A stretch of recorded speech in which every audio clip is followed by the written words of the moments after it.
Olá, você está ouvindo o podcast No Caminho Com. Aqui trazemos histórias, vivências e curiosidades do universo religioso afrodiaspórico. Este podcast tem o apoio financeiro de Prêmio Cultura na Palma da Mão, Programa Aldir Blanc Bahia, Secretaria de Cultura, Governo do Estado da Bahia, Secretaria Especial da Cultura, Ministério do Turismo e Governo Federal.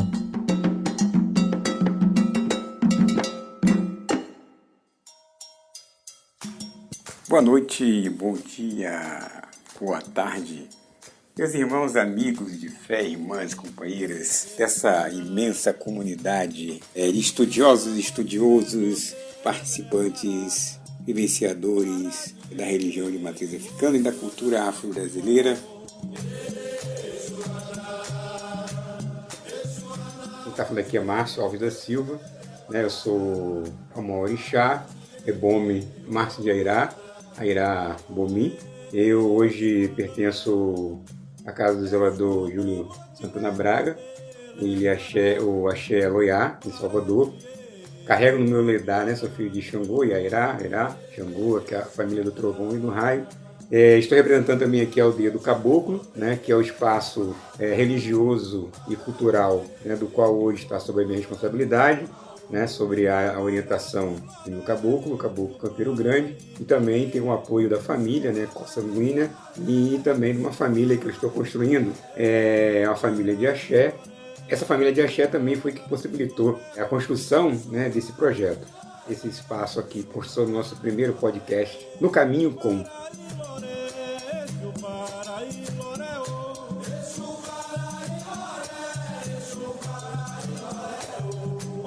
Nós hoje estamos aqui iniciando uma proposta de trabalho e vamos, na verdade, trabalhar com a nova perspectiva de uma leitura que expressa um caráter e um sentido muito especial e muito rico para a cultura afro-brasileira, dentro das religiões de matrizes africanas e especificamente dentro da Umbanda e também os seus desdobramentos no Candomblé. Iremos falar da riqueza que expressa e o sentido que converge a nossas forças ancestrais relacionadas diretamente com as entidades, com as forças que vêm do universo da rua. E vamos começar de um lugar muito interessante da rua. Todos aqui já ouviram falar de Exu, se não ouviram falar de Exu, efetivamente já tiveram alguma informação sobre, de alguma forma, de alguma maneira. Seja ela de uma forma positiva, seja ela de uma forma negativa, porque Exu, na verdade, dentro de uma perspectiva das religiões de matriz africana, tem um papel muito importante. E dentro desta importância, ele traz em si uma dinâmica que foi identificada perversamente pelo mundo ocidental, pela cultura ocidental, dominadora, colonizadora, como algo negativo, como algo cruel, como algo extremamente negativo, demoníaco e satânico. Isso, na verdade, toma uma forma extremamente perigosa na leitura desses agentes da leitura ocidental, europeia. Já em África, efetivamente, na busca de uma construção, de um controle e do conhecimento, de uma perspectiva antropológica e científica e religiosa, toda a perspectiva da leitura sobre Exu se dá numa pronta identificação com Satanás, com o diabo, com as forças demoníacas que formatam a visão judaico-cristã. Ora, objetivamente nós estamos falando de séculos e séculos atrás, passados 500 anos, até um pouco mais, onde esses fatores de ocupação, esses fatores de crescimento, de avanço, das forças hegemônicas europeias, que na verdade saem em busca das riquezas em outros territórios, vão se defrontar, vão se encontrar, vão se efetivar dentro de uma perspectiva de dominação. Esses povos tiveram um papel de defesa das suas religiões, os povos autóctones encontrados nas suas realidades vividas, culturais, expressivas, econômicas, sociais, Comunidades inteiras foram devastadas, dominadas pelo poderio daquela que veio a dominar o mundo no projeto de expansão de riquezas, de busca de riquezas, que foi o mundo europeu. A marca que vai efetivamente constituir ainda mais a dominação é a dominação dos povos, é a dominação da cultura, é a dominação daqueles agentes que viviam em seus territórios e que foram efetivamente tirados do seu solo, e os que ficaram foram subjugados ao domínio desses países europeus. Ora, se falarmos de 1500 em diante, nós vamos ter dois países que vão formar a perspectiva de dominação do mundo europeu, através das navegações, através da escola de Sagres, através do poderio náutico que vai se constituir nesses dois países, definido pelas duas coroas, a coroa portuguesa e a coroa espanhola. Nesse primeiro momento nós vamos ter esse processo de dominação, mas que vai crescendo ao longo dos anos e ao longo dos séculos, e outros países europeus irão se colocar à frente e adiante desse processo de dominação, principalmente no continente africano, mas também no continente asiático. Mas o que nos interessa do ponto de vista da nossa relação constitutiva, da nossa leitura, ela perpassa efetivamente pela dominação portuguesa a partir de 1500. Isso vai definir uma nova proposta, um projeto de constituição da modernidade ocidental capitalista que virá adiante. O acúmulo de riquezas, o processo da escravidão vai definir posições estratégicas fundamentais na alocação dessas riquezas e desse processo que vai movimentar uma soma de valores incomensuráveis para o projeto do crescimento do mundo capitalista europeu e, consequentemente, ocidental. Ei, baraboa, gomo, jubá, e bacoché, ago, mojubá, oma deixire, chubarabo, baramo, jubá, lebara, exulona.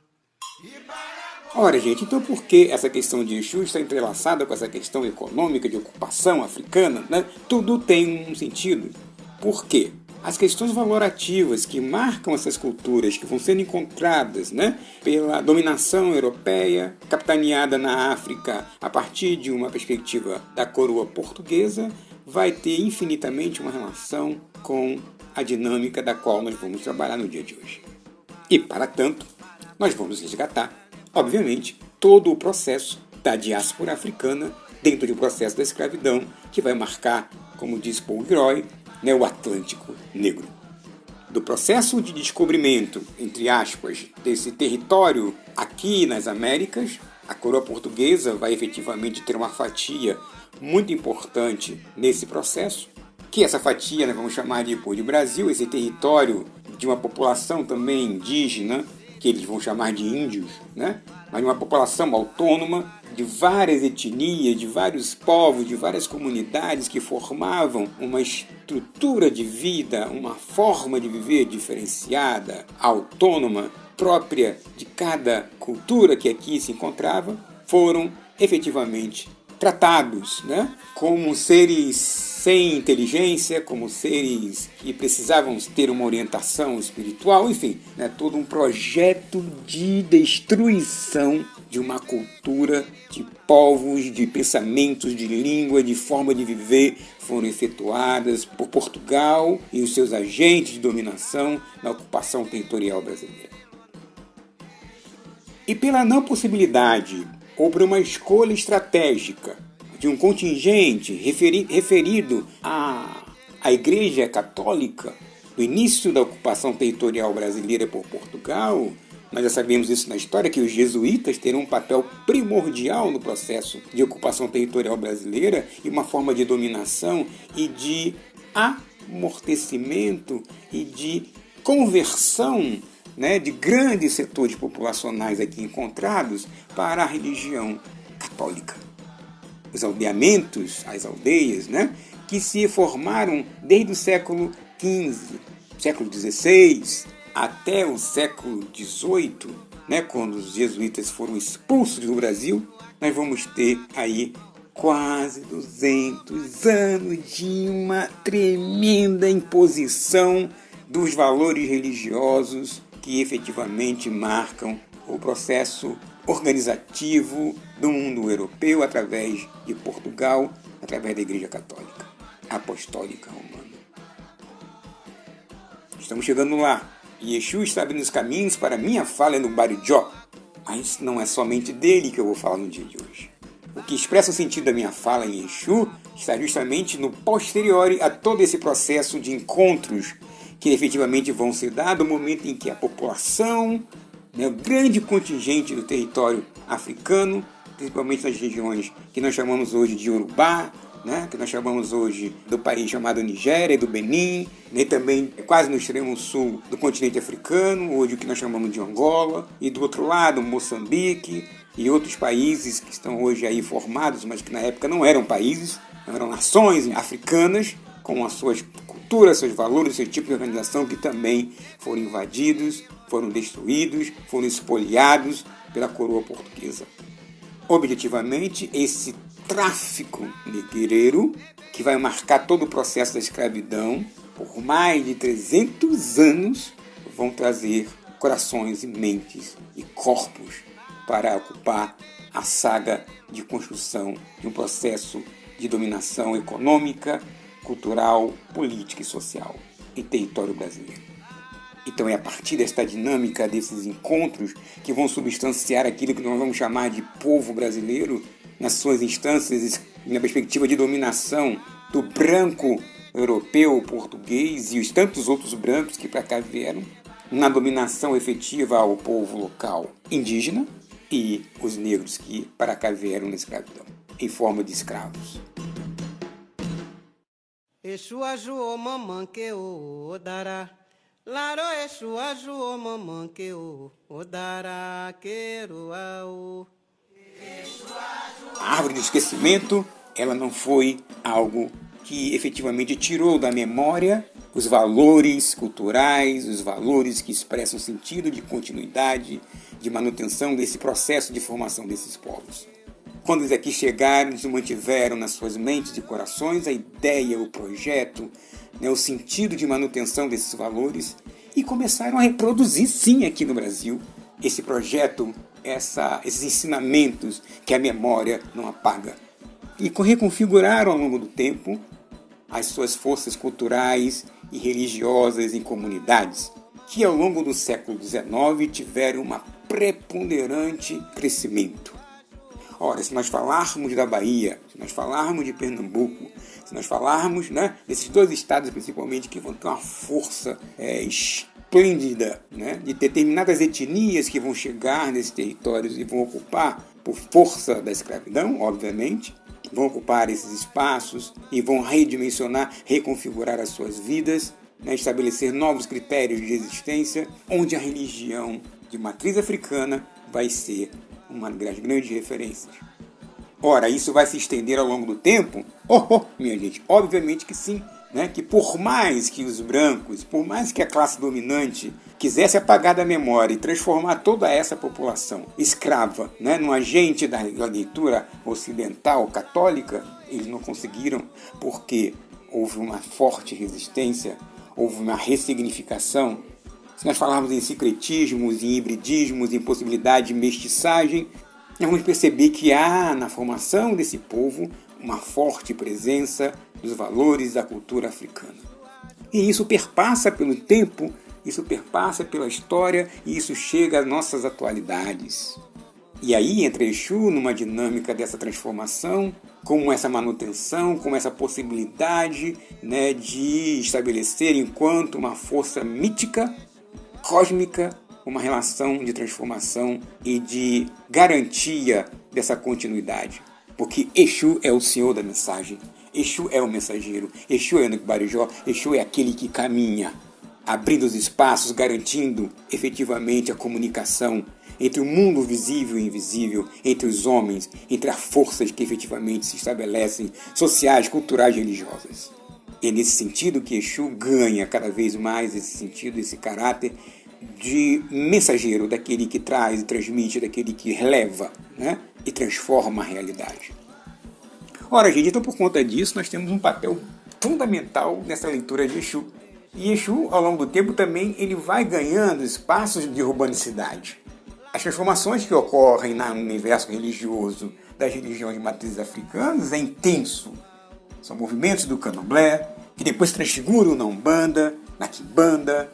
A relação sul-norte, sudeste tem uma referência muito forte na relação da religião de matriz africana. É onde nasce a Umbanda, e quando nasce a Umbanda, Exu vai ganhando toda uma dinâmica de aceitação e também de negação, mas vai se transformando em uma força extremamente acoplada à dinâmica de que Exu tem enquanto um orixá na religião de matriz africana dos candomblés das várias nações, como Exu no Queto, como Bombodira na Angola, né? E como Elegbara na nação Jeje. Mas Exu também caminha para as perspectivas da Umbanda. E aí é que está a grande transformação, minha gente. E aí que a coisa fica extremamente dinâmica, extremamente fantástica, quando Exu efetivamente vai ser incorporado à dinâmica da religião umbandista, no Rio de Janeiro, na Macumba carioca e nos terreiros de Umbanda, também no eixo de São Paulo e Rio. Ora, quem já não viu falar dos tranca-ruas, dos tranca-giras, dos Exus Mulambo, Veludo, Sete Porteiras, Sete Encruzilhadas? Quem já não viu falar de Caveira? Quem já não viu falar de Rosa Vermelha, de Pombagira Menina? Então, efetivamente, nós temos que levar em consideração todo esse processo de chegarmos até a esses orixás, a essas forças fantásticas e maravilhosas. Mas eu vou ficar por aqui. Um abraço a todos, boa noite, bom dia, boa tarde e até o nosso próximo encontro. Até lá!